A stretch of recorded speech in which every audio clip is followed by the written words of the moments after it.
Human body nervous system quiz મનુષ્યના શરીરની અંદર મગજનો એક ભાગ ચેતાતંત્ર તેના વિશેની પ્રશ્નોત્તરી આજે આપણે કરીશું કે જે કોમ્પિટિટિવ એક્ઝામમાં ખૂબ જ અગત્યના હોય છે. તો શરૂઆત કરીએ. આ તો પહેલો પ્રશ્ન. મગજ, કરોડરજ્જુ અને વિવિધ ચેતાઓનો સમાવેશ શરીરના કયા અંગમાં થાય છે? તો જવાબ છે ચેતાતંત્રમાં થાય છે. બીજો પ્રશ્ન. મનુષ્યના સૌથી મોટો કોષ કયો છે? તો જવાબ છે ચેતાકોષ એ મનુષ્યનો સૌથી મોટો કોષ છે.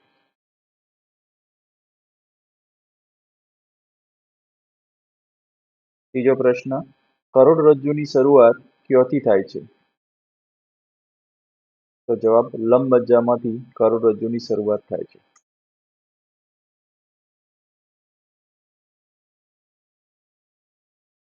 ચોથો પ્રશ્ન.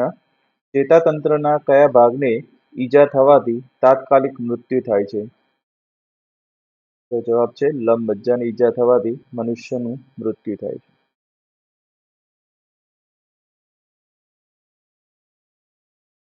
પાંચમો પ્રશ્ન. કરોડરજ્જુની ફરતે આવેલ કલાના 3 આવરણમાં મધ્યમાં અને છેલ્લે કયા રંગનું દ્રવ્ય આવેલું હોય છે? તો જવાબ છે ભૂખરું અને શ્વેત. શ્વેત એટલે કે સફેદ રંગનું દ્રવ્ય આવેલું હોય છે.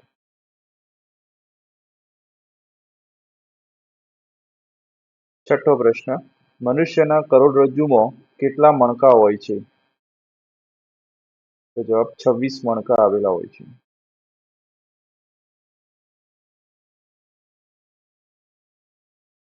સાતમો પ્રશ્ન. પુખ્ત મનુષ્યના મગજનું વજન કેટલું હોય છે? તો જવાબ લગભગ 1200 થી 1400 ગ્રામ જેટલું વજન મનુષ્યના મગજનું હોય છે.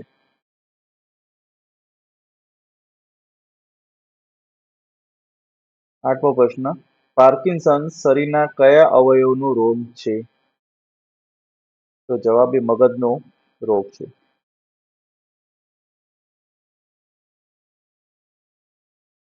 નવમો પ્રશ્ન.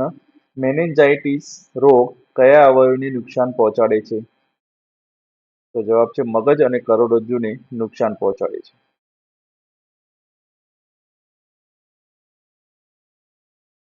10મો પ્રશ્ન. તાજા જન્મેલા બાળકના મગજનું વજન કેટલું હોય છે? તો જવાબ 350 ગ્રામ તાજા જન્મેલા બાળકનું વજન હોય છે.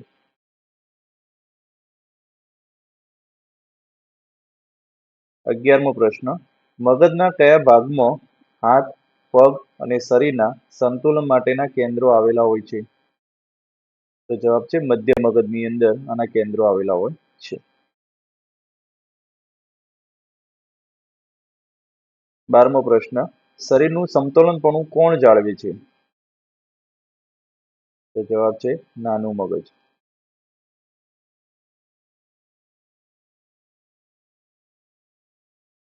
13મો પ્રશ્ન. અગ્ર મગજ અને પશ્વ મગજ એકબીજા સાથે કોના વડે જોડાયેલા હોય છે?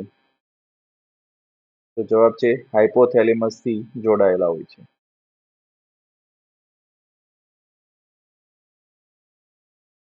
14મો પ્રશ્ન.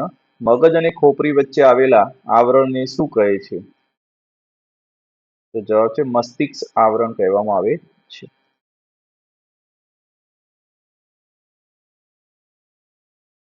15મો પ્રશ્ન. કોણ માનવ શરીરની શારીરિક સ્થિતિ અને સમતોલનપણું જાળવવામાં મદદ કરે છે? તો જવાબ છે અનુમસ્તિષ્ક.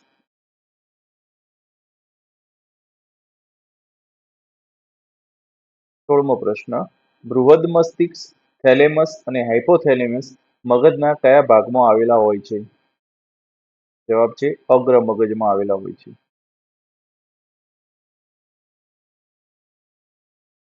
17મો પ્રશ્ન. શરીરનું સમતોલન જાળવવાનું કાર્ય કોણ કરે છે? તો જવાબ છે અંતઃકણમાં રહેલ પ્રવાહી.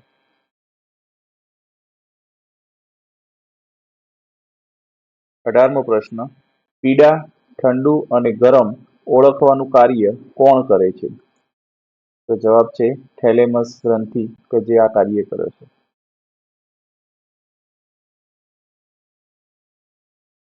19મો પ્રશ્ન. પ્રતિવર્તિત ક્રિયાઓના કેન્દ્રનું કાર્ય અને મગજથી આવવા જવાના સંદેશાનું વહન કોણ કરે છે? તો જવાબ છે કરોડરજ્જુ કરે છે.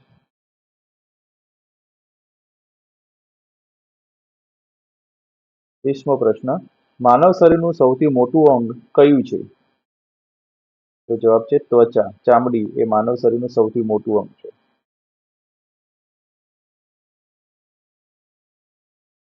21મો પ્રશ્ન. હર્પીસ રોગમાં શરીરનું કયું અંગ પ્રભાવિત થાય છે? તો જવાબ છે ચામડી. આ ચામડીનો એક રોગ છે હર્પીસ.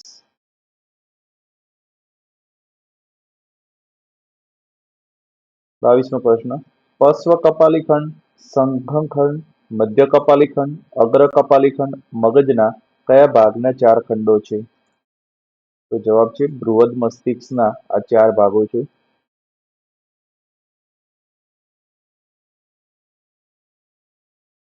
23મો પ્રશ્ન. પિટ્યુટરી ગ્રંથિ મગજના કયા ભાગમાં આવેલી હોય છે? તો જવાબ છે અગ્ર મગજમાં આવેલી હોય છે.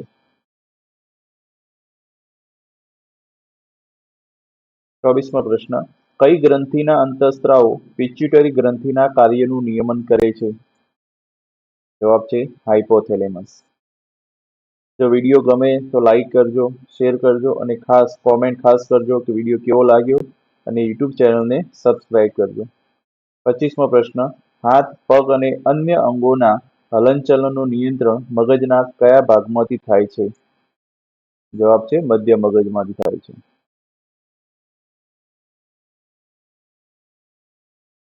26મો પ્રશ્ન. બોલવું, વિચારવું, ઓળખવું, યાદ રાખવું વગેરે બાબતોનું નિયંત્રણ અને સહનિયમન મગજનો કયો ભાગ કરે છે? તો જવાબ છે અગ્ર મગજ.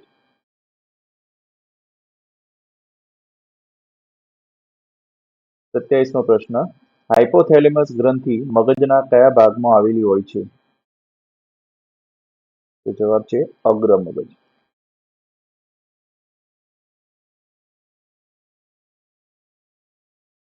28મો પ્રશ્ન. અનૈચ્છિક ક્રિયાઓનું નિયમન મગજના કયા ભાગમાંથી થાય છે? તો જવાબ આવડતો તો તમે કોમેન્ટ કરી શકો છો. તો જવાબ છે પશ્વ મગજ.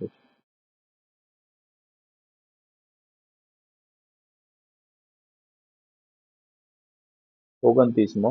ચામડી, આંખ, નાક, કાન અને જીભ અંગોનો સમાવેશ કયા અંગોમાંથી થાય છે? તો જવાબ છે સંવેદનાગ્રાહી અંગોમાંથી થાય છે. આ બધા અંગો સંવેદનાગ્રાહી અંગો કહેવાય.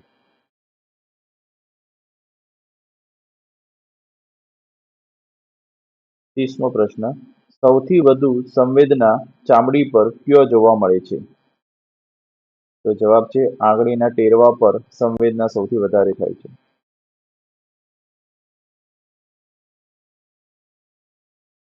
31મો પ્રશ્ન.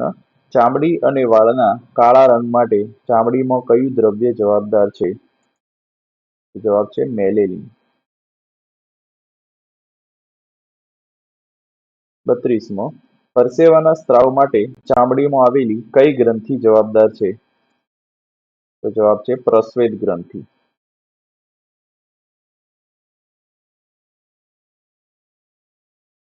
33મો પ્રશ્ન. કઈ ચેતાઓ અંગોથી મગજ સુધી અને મગજથી અંગો સુધી સંદેશાઓનું વહન કરાવે છે? તો જવાબ છે મિશ્ર ચેતાઓ.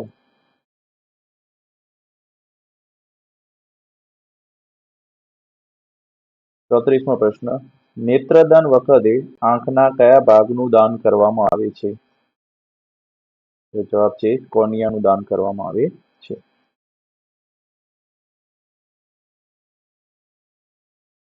35મો. કોઈ ચક્ષુદાતા વ્યક્તિના મૃત્યુ બાદ કેટલા સમયમાં આંખ કાઢી લેવામાં આવે છે? તો જવાબ છે 6 કલાકમાં એની આંખ કાઢી લેવામાં આવે છે.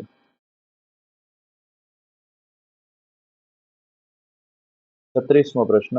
વસ્તુ પરથી આવતા પ્રકાશને નેત્રમણી સુધી લઈ જવાનું કાર્ય કોણ કરે છે? તો જવાબ છે કોર્નિયા.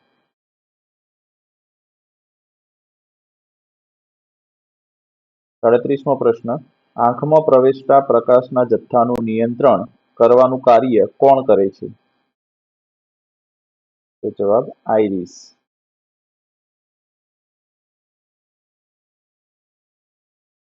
38મો પ્રશ્ન.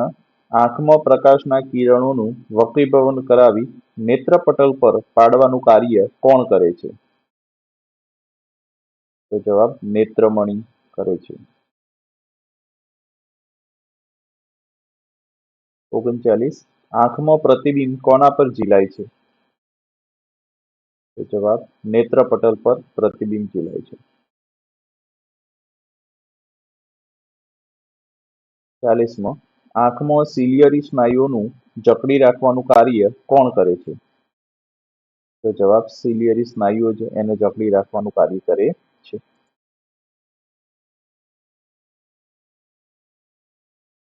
41. જ્યારે આંખનો લેન્સ જરૂરિયાત મુજબ જાડો ન થઈ શકે અને પાતળો જ રહે ત્યારે કયા પ્રકારની ખામી ઉદ્ભવે છે? તો ગુરુદ્રષ્ટિની ખામી ઉદ્ભવે છે.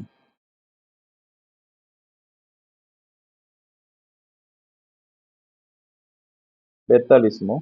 ગુરુદ્રષ્ટિની ખામી નિવારવા માટે કયા પ્રકારના લેન્સનો ઉપયોગ કરવામાં આવે છે? તો જવાબ છે બહિર્ગો લેન્સનો ઉપયોગ કરી ચશ્મા બનાવવામાં આવે છે.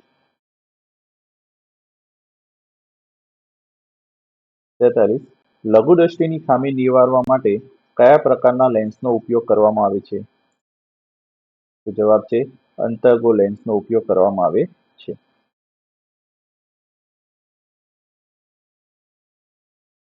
44. આંખમાંથી નીકળતા આંસુનો સ્ત્રાવ કઈ ગ્રંથિ કરે છે? તો લેક્રાઇમલ ગ્રંથિ જે આંખમાંથી નીકળતા આંસુનો સ્ત્રાવ નિયમન કરે છે.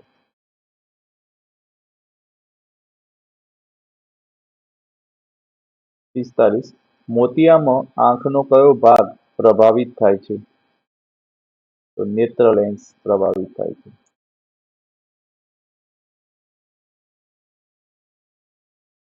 43. આંખનું નજીકનું બિંદુ સામાન્ય રીતે કેટલું દૂર હોય છે? તો જવાબ છે 25 સેન્ટીમીટર જેટલું દૂર હોય છે. 47. મનુષ્યનું કયું અંગ હવામાંથી સીધો જ ઓક્સિજન મેળવે છે? તો જવાબ આવડતો તો તમે કોમેન્ટ કરી શકો છો. તો જવાબ છે કોર્નિયા, આંખ, જે સીધો જ હવામાંથી ઓક્સિજન મેળવે છે. 48. આંખના સિલિયરી સ્નાયુની સ્થિતિ સ્થાપકતા ઓછી થવી કઈ ખામીનું લક્ષણ છે? તો જવાબ છે પ્રેસ બાયોપિયા.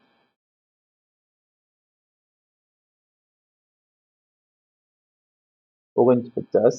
પ્રેસ બાયોપિયાની ખામી નિવારવા માટે કયા પ્રકારના લેન્સનો ઉપયોગ થાય છે? તો જવાબ છે બાયફોકલ લેન્સ, કે જેની અંદર ઉપરનો ભાગ અંતર્ગો લેન્સ હોય અને નીચેનો ભાગ બહિર્ગો લેન્સ હોય. એટલે કે બે પ્રકારના લેન્સનો ચશ્મામાં ઉપયોગ કરવામાં આવે છે, જેને કહેવાય બાયફોકલ લેન્સ. 50. મધ્ય કર્ણમાં આવેલું કયું અંગ શરીરનું સૌથી નાનું હાડકું છે? તો જવાબ છે પેગડું, સ્ટેપ્સ, કે જે કાનમાં આવેલું હોય છે.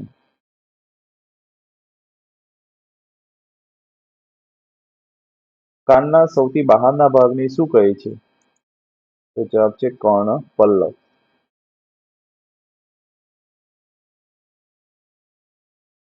52. સામાન્ય રીતે માનવ કાન મહત્તમ કેટલી ધ્વનિ પ્રબળતા સહન કરી શકે છે? તો જવાબ છે 120 થી 130 ડેસિબલનો અવાજ એ માનવ કાન ધ્વનિ સહન કરી શકે છે.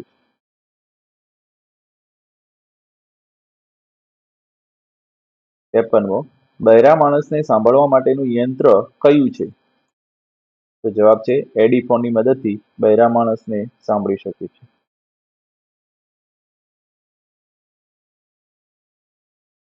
54મો. ગંધ પારખવા નાકમાં શું આવેલું હોય છે? તો જવાબ છે દ્રાણ કોષો આવેલા હોય છે.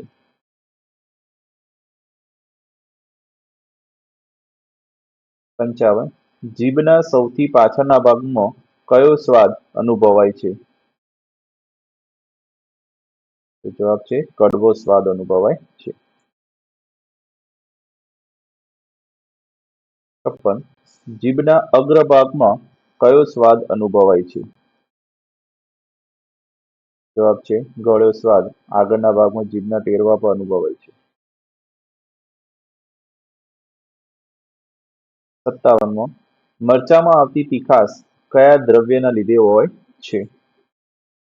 તો જવાબ છે કેપ્સાઇસિન નામનું દ્રવ્ય મરચામાં હોય જેના કારણે આપણને મરચું તીખું લાગે છે. 57 મરચામાં આવતી તીખાશ કયા દ્રવ્યના લીધે હોય છે? તો કેપ્સાઇસિનના લીધે હોય છે. 58 ચામડીની નીચે હાઇડ્રોકોલેસ્ટેરોલ નામનું દ્રવ્ય આવેલું હોય છે કે જે કયું વિટામિન બનાવવામાં મહત્વનો ભાગ ભજવે છે? તો વિટામિન ડી કે જે આપણા શરીર માટે ખૂબ જ અગત્યનું છે.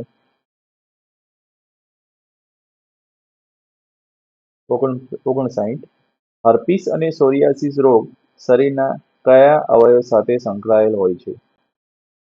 તો ચામડીના રોગો છે બંને, બરાબર.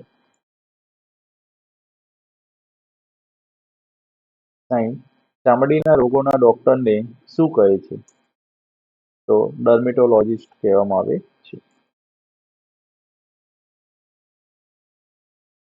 61 મનુષ્યના શરીરનું સૌથી મજબૂત સ્નાયુ કયું છે? તો જવાબ છે જીભ એ સૌથી મજબૂત સ્નાયુનું બનેલું અંગ છે. 62 કયા પ્રાણીની ઘ્રાણેન્દ્રિય મનુષ્ય કરતા પણ બહુ જ સતેજ હોય છે? જો પ્રશ્નનો જવાબ આવડતો તો કોમેન્ટમાં લખી શકો છો. તો છે સ્નીફર ડોગ જે પોલીસનો વપરાય છે કોઈ પણ ગુનેગારને પકડવા માટે.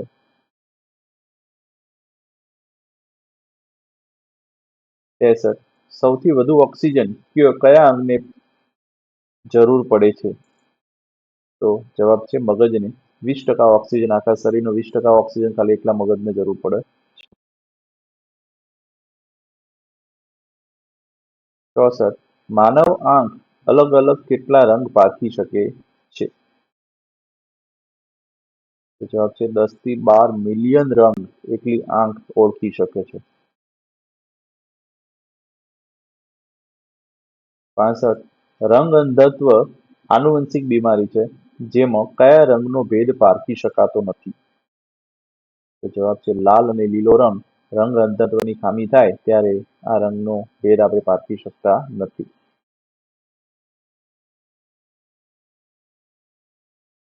66 કયા રોગમાં દ્રષ્ટિ ચેતા પર સોજો આવે છે માટે દેખાતું બંધ થઈ જાય છે? તો જવાબ છે ગ્લુકોમા રોગ થાય કે જેની અંદર દ્રષ્ટિ ચેતા પર સોજો આવી જાય છે માટે આપણને આંખથી દેખાતું બંધ થઈ જાય છે.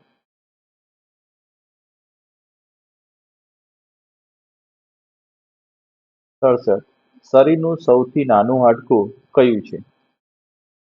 આગળ આપણે ચર્ચા કરી તો જવાબ છે મધ્ય કર્ણમાં આવેલું પેગડું કે જે કાનમાં આવેલું હોય છે તે સૌથી શરીરનું નાનામાં નાનું હાડકું છે. બરાબર. આ બધા જ પ્રશ્નો ચેતાતંત્રના ખૂબ જ અગત્યના પ્રશ્નો છે જે કોમ્પિટિટિવ એક્ઝામમાં ખાસ પૂછાઈ શકે છે. જો આ પ્રકારના વિડીયો તમને ગમે તો લાઈક કરજો, શેર કરજો અને યુટ્યુબ ચેનલને સબસ્ક્રાઈબ કરજો.